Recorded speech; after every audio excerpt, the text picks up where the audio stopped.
Hello, friends. This is Dave Hurwitz, executive editor at ClassicsToday.com, here with, let's see, what's in this series? Orchestral Works by Ruth Gipps, Volume 2.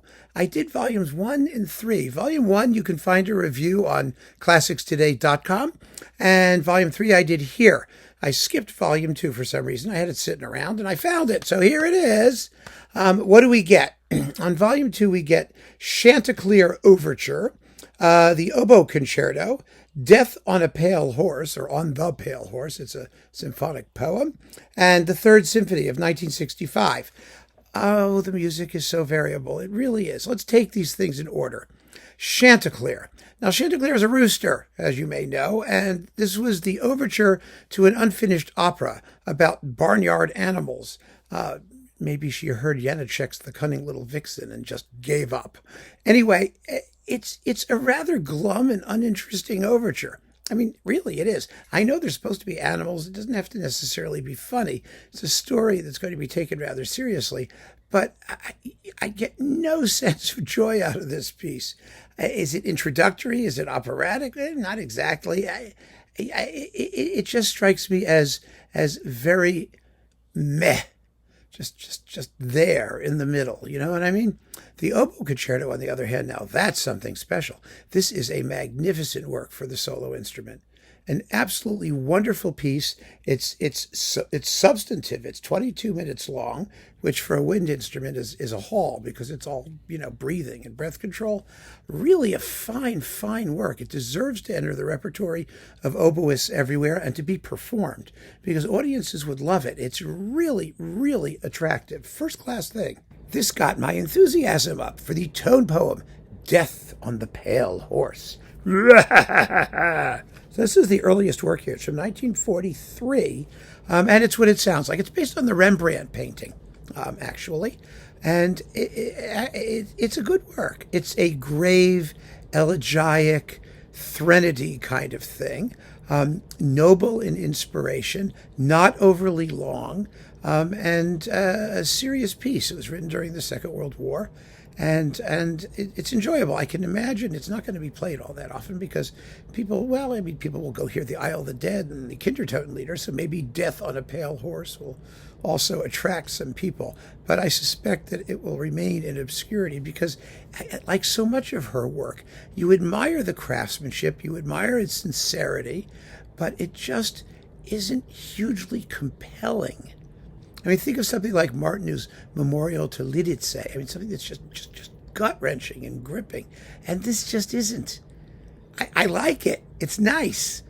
But Death on the Pale Horse shouldn't just be like nice. It should be like, Okay. Well, that's Gipps. Then we have the Third Symphony of 1965. Now, this is a major statement. It's in 4 movements, 35 minutes long. It's in an extended kind of modal tonality. With very recognizable themes.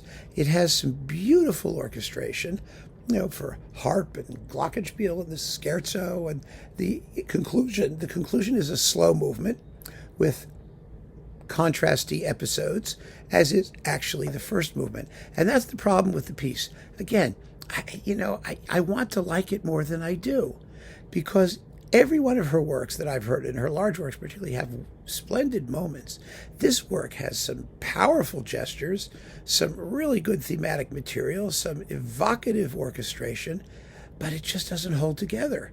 I mean, at 35 minutes, it sounds like a slog. The music is slow for the most part, often very quiet, solemn, serious, and boring.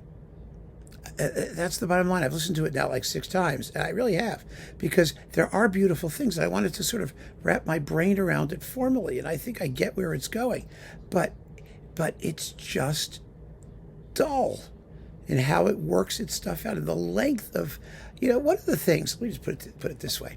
One of the things about good symphonic writing, great symphonic writing, is that you always know where you are. Now, if that's because of sonata approach to sonata form or approach to classical tonality, which always tells you whether you're at the beginning, the middle, or the end of a work, or whether it's because of the contrast in movement as you hear in like works by Sibelius or other composers like that, the ostinato school, whether it's a question of tension and release, of density, of dissonance and consonance. There are all kinds of ways that you create sufficient contrast and a feeling of goal direction, so that you know where things are, where you are, and what it's doing, and why it's doing it, even if you can't put it into words. And I just don't think Gipps has that quality. This is a bunch of attractive episodes, and individual moments may be very powerful or very beautiful, and I look forward to hearing them when they return, and they're very nice too. But then you wonder, what's going to happen next? Why is it going to happen next? What are we doing in this thing? Where is it going? And I just don't get a sense that Gipps knew, or that we're going to find out. So, a very mixed bag, as with the other releases in this series. She's a talented composer. She really is, and a serious one. But ultimately, it's the inspiration that's kind of lacking. There's a workmanlike quality to this music that just, it never soars. It just doesn't. And that's the sad truth. Anyway, the performances with, let's see, the BBC Philharmonic under Rumon Gamba are first class. Oboist Juliana Koch is terrific in the Oboe Concerto, and I really recommend that you hear the Oboe Concerto. You can probably download it or stream it separately. It's really a lovely work. It shows you what she could do when she was, really at the top of her game.